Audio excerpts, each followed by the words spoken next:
Very good morning, dear students. Today I am going to discuss chapter अहम मनोरचनाएं ego defense mechanism. Ego defense mechanism की शुरुआत doctor Sigmund Freud ने की। उन्होंने अपने मनोविश्लेषण सिद्धांत में अहम मनोरचनाओं का प्रयोग किया। उनके अनुसार अचेतन मनोवैज्ञानिक प्रक्रम हैं जो अवांछित विचारों एवं उत्तेजनाओं से उत्पन्न चिंता को कम करती हैं। अहम मनोरचनाएं अचेतन मनोवैज्ञानिक प्रक्रम हैं। इससे आशय कि ये अचेतन में मनुष्य की जो दमित इच्छाएं हैं, दमित चिंताएं हैं, उनको कम करती हैं। कुछ मुख्य मनोरचनाएं इस प्रकार हैं।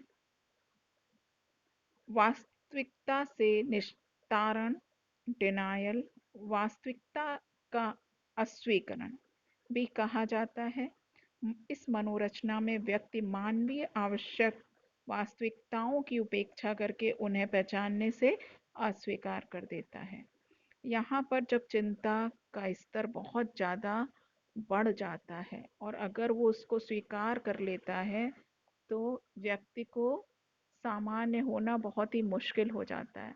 और व्यक्ति को सामान्य अवस्था में लाने के लिए व्यक्ति उस चिंता उत्पन्न करने वाली परिस्थिति को पहचानने से ही इनकार कर देता है। और जो ईगो और सुपर ईगो, अहम और परा अहम के बीच के जो संघर्ष है, उसका निवारण भी व्यक्ति इन्हीं मनोरचनाओं के द्वारा करता है। दूसरी अहम मनोरचना है रिप्रेशन, दमन।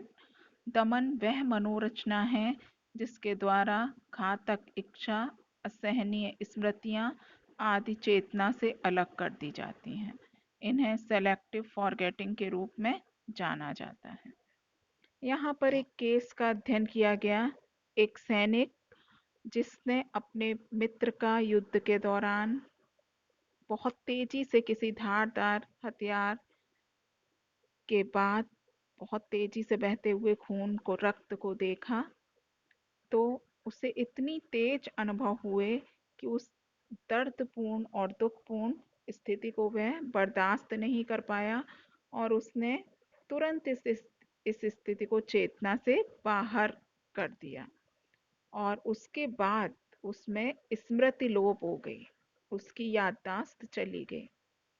युद्ध अनुभवों के बारे में जब उसे एट स्टेशन में लाया गया तो वह बहुत ही नर्वस और कांप रहा था और वह अपना नाम लेने में भी असमर्थ था। इतना तेज प्रभाव होता है चिंता परिस्थिति का कि व्यक्ति को नहीं पता होता और उसके साथ क्या हुआ, उसने क्या किया, क्या लक्षण प्रकट हुए, वह नहीं बता पाता। किंतु असहनीय युद्धीय अनुभव चेतना से उसके ओझल हो गए। हिप्नोटिज्म के माध्यम से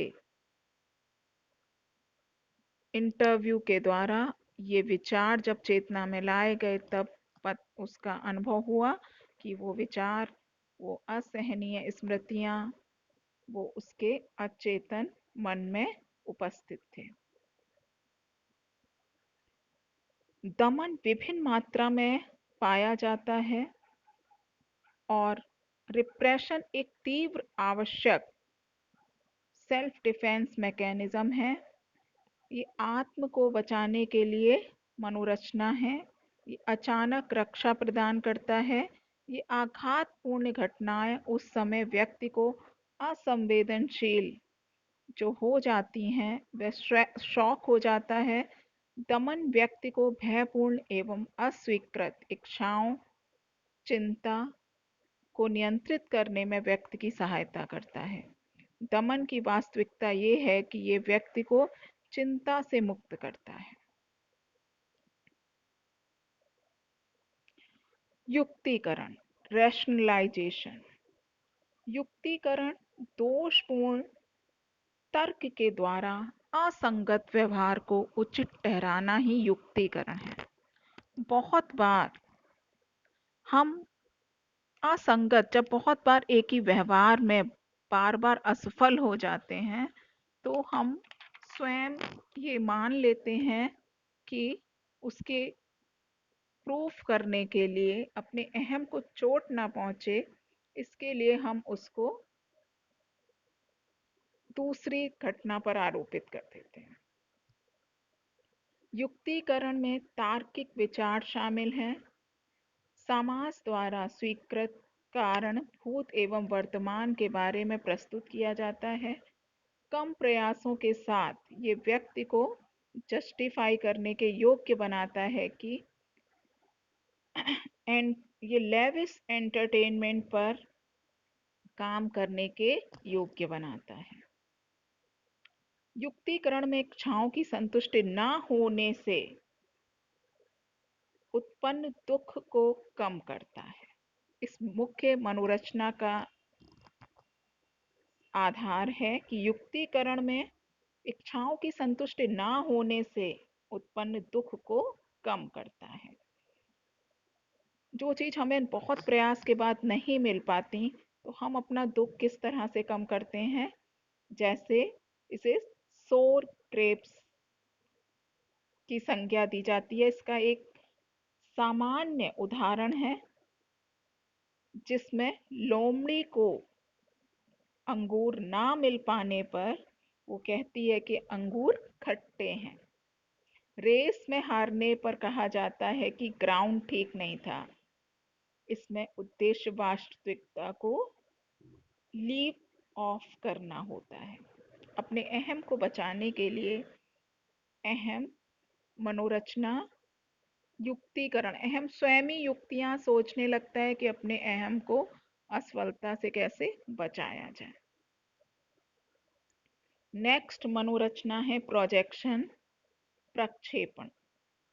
प्रक्षेपण के अंतर्गत यह वह सुरक्षात्मक प्रतिक्रिया है जिसके द्वारा एक व्यक्ति अनजाने तौर पर अपने आप की कमियों, त्रुटियों, कृत्यों को दूसरों पर आरोपित करता है। व्यक्ति अपने अस्वीकार आवेग को, विचारों एवं इच्छाओं को दूसरों पर आरोपित करता है। बहुत बार एक व्यक्ति अपनी कमियों को दूसरों पर आरोपित करता है। जो कमी खुद के अंदर है वो दूसरों में वो दिखाने की कोशिश करता है। प्रक्षेपण वह प्रतिक्रिया है, व्यक्ति, एक बच्चा जो परीक्षा में फेल हो जाता है, वो कहता है कि परीक्षा ठीक नहीं था। एक डिफरेंट 16 वर्षीय व्यक्ति अपनी समस्या का माता पिता के तिरस्कार और असमझ के कारण उत्पन्न होता है।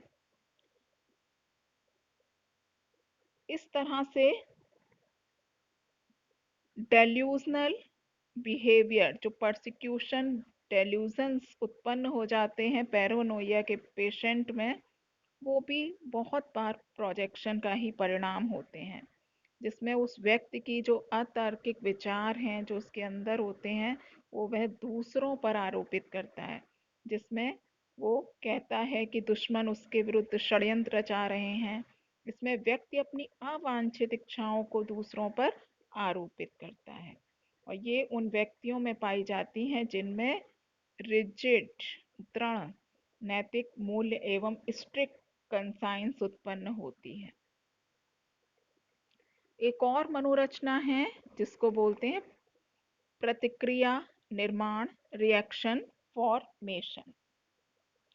प्रतिक्रिया निर्माण कभी कभी व्यक्ति भय उत्पन्न करने वाली इच्छाओं से अपनी रक्षा उन इच्छाओं को दमित करने से नहीं, बल्कि इच्छा के ठीक विपरीत व्यवहार प्रतिमान विकसित करके करता है। इसमें व्यक्ति के अंदर जो भावना होती है उसको वो छिपा लेता है और उसके बिल्कुल विपरीत भावना को वह प्रकट करता है। जैसे जिस व्यक्ति से नफरत हो उसके प्रति प्रेम प्रदर्शित करना, कठोरता, दयालुता के साथ इस तरह का व्यवहार व्यक्ति दिखाता है। तो इस व्यवहार को प्रतिक्रिया निर्माण कहा जाता है।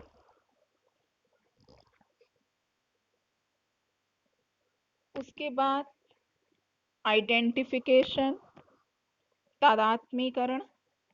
तादात्मीकरण के अंतर्गत व्यक्ति दूसरों की चिंता को कम करने के प्रयास में उसी व्यक्ति के भावों के अनुसार अभिव्यक्ति करता है।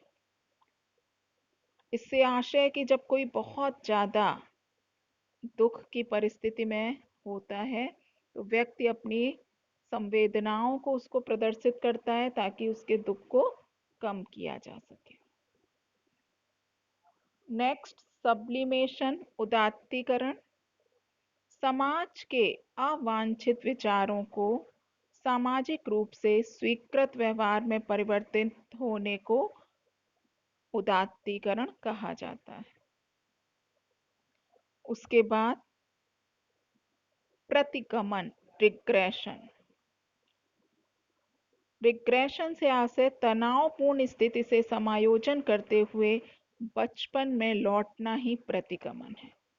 बहुत बार व्यक्ति अपने आप को जब बहुत असुरक्षित महसूस करता है या दूसरों का ध्यान अपने ऊपर आकर्षित करना चाहता है तो वह बच्चों जैसी व्यवहार प्रतिगमन की ओर जाने लगता है। बहुत बार पेरेंट्स जब ध्यान नहीं देते बच्चों पर तो इस तरह के प्रतिगमन पूर्वक व्यवहार को वो अपना लेते हैं।